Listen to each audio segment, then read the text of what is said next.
कैसे अक्सर मौसम बदल जाने से हम लोग बीमार पड़ जाते हैं।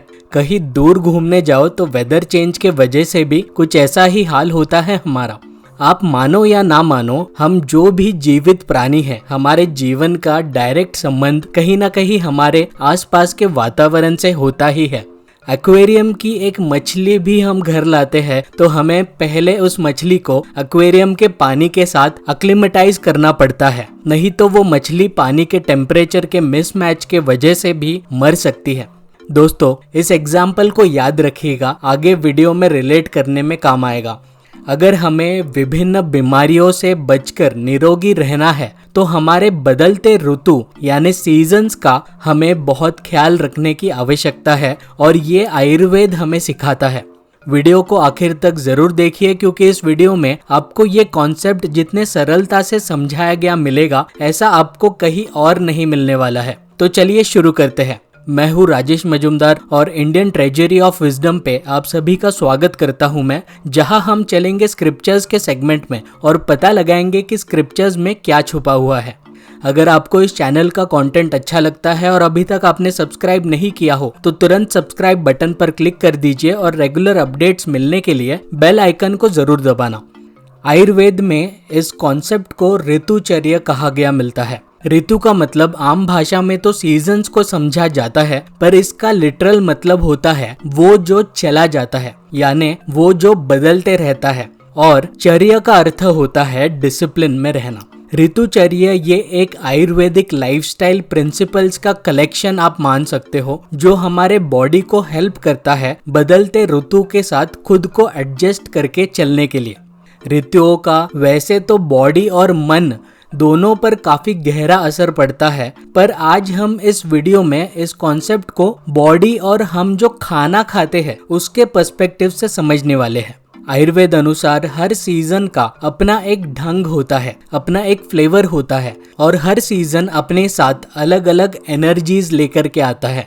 हम जो खाना खाते हैं ये हमारे बॉडी पर क्या असर डालते हैं, इसको जानने के 3 अहम पैरामीटर्स हैं: टेम्परेचर, डाइजेस्टिबिलिटी और अनक्टियोसनेस।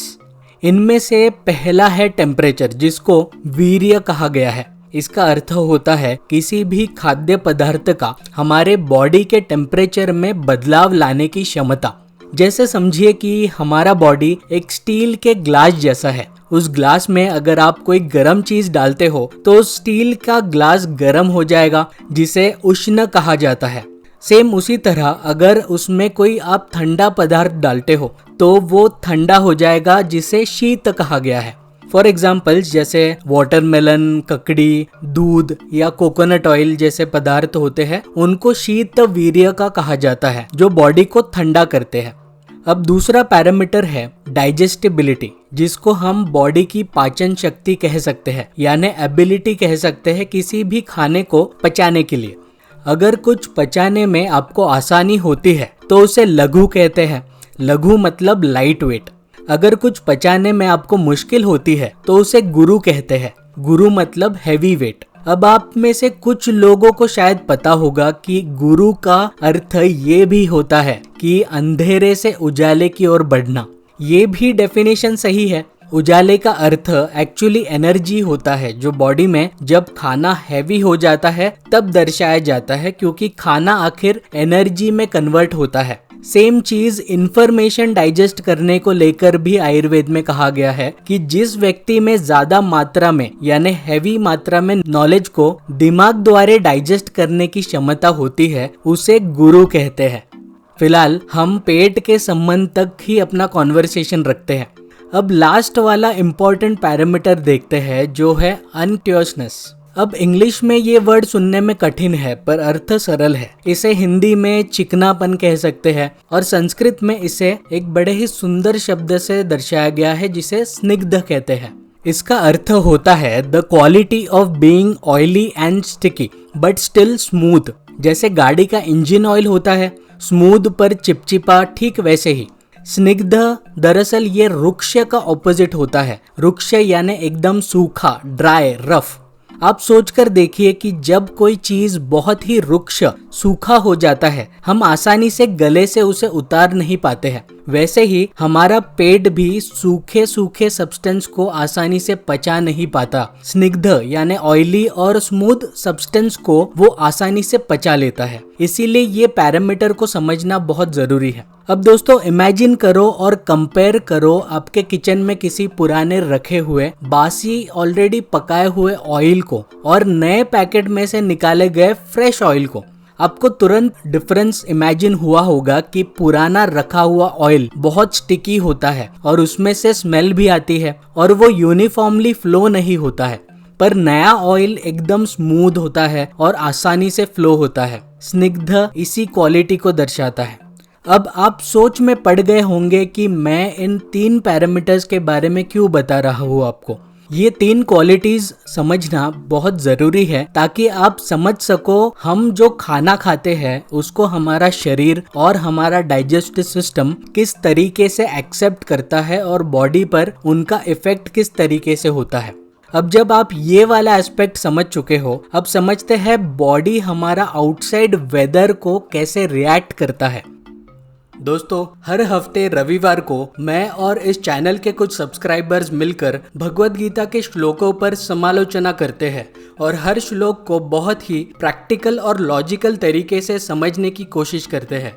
इन सेशंस में मैं अपना एक्सट्रीमली डिटेल्ड एनालिसिस प्रेजेंट करता हूँ to all attendees with interesting examples and explanation, और मैं चाहता हूँ कि आप सभी सब्सक्राइबर्स हमारे इन सेशंस के साथ अवश्य जुड़े। भगवद गीता के वीकली सेशंस में मेरे साथ अगर आपको जुड़ना है तो तुरंत डिस्क्रिप्शन में दिए गए गूगल फॉर्म को फिलअप कर दीजिए।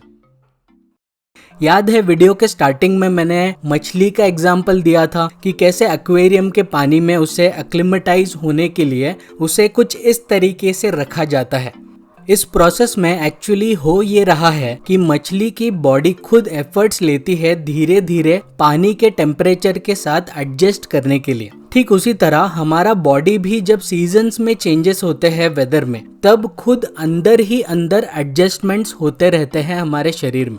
जब बाहर का मौसम हैवी हो जाता है या क्लाउडी हो जाता है या ठंडा पड़ जाता है, तो ऐसे में हमारा शरीर इस वेदर को काउंटर करने के लिए अपने बॉडी के टेम्परेचर को इंक्रीज करता है। और आपको पता है कि बॉडी का इंटरनल फायर जब इंक्रीज होता है तब डाइजेशन काफी क्लीन तरीके से होता है, शार्प तरीके से पाचन होता है। जब वेदर का क्लाउडीनेस और ठंडापन चला जाता है तो टेम्परेचर बढ़ने लगता है और गर्माहट भरा सीजन शुरू हो जाता है, जहां मौसम गर्म के साथ साथ विंडी और एसिडिक भी बन जाता है। ऐसे में हमारा शरीर रिस्पॉन्ड करता है अपने अंदर के इंटरनल फायर को कम करके। क्योंकि बाहर गर्मी होती है तो शरीर मीठे और शीतल आहार के लिए क्रेव करता है, जो एसिड और हीट को न्यूट्रलाइज करता है बॉडी में। इसी प्रकार ये 2 टाइप के काल चक्र चलते रहते हैं बाहर के वातावरण में, जिसे हम आयुर्वेदिक ग्रंथों में कहते हैं अदान काल यानी उत्तरायण और विसर्ग काल यानी दक्षिणायन। इन दोनों ही डिविजन्स में 3-3 सीजन्स आते हैं। कुल मिलाकर टोटल 6 सीजन्स आते हैं पूरे साल में, जो कुछ इस तरह से है आप स्क्रीन पर देख पा रहे होंगे। आयुर्वेदिक ग्रंथ कहते हैं कि हमें हर सीजन के हिसाब से अपने आहार को बदलते रहना जरूरी होता है, ताकि हमारे शरीर को कम से कम चांसेस हो डिजीजेस होने का। फॉर एग्जाम्पल, जैसे एक्सट्रीम ठंड जिसे शिशिर ऋतु कहते हैं, उसमें वेदर में ड्राइनेस बढ़ जाता है, जिसमें हमारे शरीर के नेचुरल ऑयल्स कम हो जाते हैं। इसके लिए आयुर्वेद हमें सजेस्ट करता है कि हमें डेली सर को और बॉडी को ऑयल से मसाज करना चाहिए विंटर्स में, और उसी हालत में धूप में कुछ देर के लिए बैठना चाहिए। ऐसे मौसम में आहार में सूप पीना चाहिए, खाने में घी का प्रयोग ज्यादा होना चाहिए, गुड़, राइस, दूध के प्रोडक्ट्स का ज्यादा ग्रहण होना चाहिए। ये सीजन लव मेकिंग के लिए भी सबसे ज्यादा सूटेबल माना जाता है बॉडी के पर्सपेक्टिव से। आई नो ये आहार के टॉपिक से हटकर हम लाइफस्टाइल और हैबिट्स में पहुंच गए। लेट्स गेट बैक टू आहार।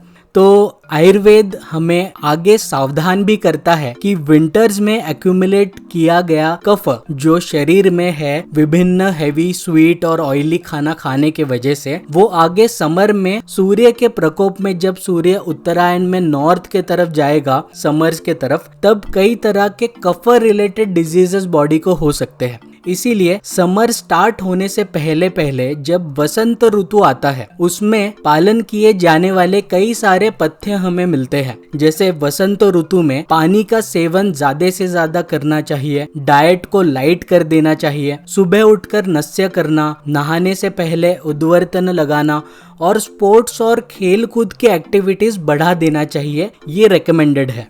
वसंत ऋतु में दोपहर को सोना बिल्कुल निषेध होता है और किसी भी तरह का ऑयली और हैवी या स्वीट और सॉल्टी खाना भी निषेध होता है। इससे आप एक्सट्रीम समर्स के लिए प्रिपेयर होते हो और विंटर्स में एक्यूमुलेटेड कफ को कम कर देते हो ताकि आपका शरीर खुद को सही से हॉट टेम्परेचर्स के लिए एडजस्ट कर पाए। अब वैसे तो 6 अलग अलग प्रकार के ऋतु है और हर ऋतु में कई डूज एंड डोंट्स का मेंशन मिलता है, जिनके बारे में इस वीडियो में तो हम चर्चा नहीं करेंगे क्योंकि इस वीडियो का उद्देश्य आपको सिर्फ ये समझाने के लिए है कि खाना हम जो खाते हैं वो हमारा शरीर किस प्रकार से ग्रहण करता है और बाहर के वेदर के हिसाब से साइंटिफिकली हम हमारे डाइट को किस तरीके से हमने डिजाइन करके खुद के बॉडी को फिट रखना चाहिए। बट अगर आप सारे 6 सीजन्स के डूज एंड डोंट्स के रिलेटेड डिटेल्ड वीडियो को चाहते हो तो तुरंत इस वीडियो को लाइक कर दो और नीचे कमेंट कर दो कि आपको एक डिटेल्ड वीडियो चाहिए इसके बारे में, तो वीडियो जल्द ही बन जाएगी। ऑल्सो कमेंट्स में ये जरूर बताना कि क्या आप इससे पहले ऋतुचर्या के बारे में इतनी डिटेल्ड जानकारी रखते थे और इन सीजन्स के हिसाब से अपने खाना खाने की कोशिश करना क्या आप फॉलो कर पाओगे अपने डेली लाइफस्टाइल में। आपके रोचक कमेंट्स का मैं वेट करूंगा। दोस्तों, अगर आप इस चैनल के कंटेंट को पसंद करते हो और वीडियो टॉपिक्स के रिसर्च में मदद करना चाहते हो तो इस चैनल को फाइनेंशियली सपोर्ट करने के बारे में जरूर सोचें। वन टाइम कंट्रीब्यूट करने के लिए इस नंबर पे आप गूगल पे कर सकते हो और हमारा UPI ID है ITW@IDBI, जहां आप किसी भी मनी ट्रांसफरिंग ऐप से ट्रांसफर कर सकते हो। आप हमें फेसबुक और इंस्टाग्राम पर भी फॉलो कर सकते हो। वीडियो पे नीचे कमेंट करके बताएं आपको वीडियो कैसा लगा। वीडियो को लाइक कर दे और ज्यादा से ज्यादा शेयर करें और चैनल को अभी तक आपने सब्सक्राइब नहीं किया हो तो कर दीजिए और बेल आइकन को दबाना ना भूलना ताकि आपको रेगुलर अपडेट्स मिलते रहे। थैंक यू दोस्तों फॉर वॉचिंग एंड जल्दी मिलते हैं अगले वीडियो में।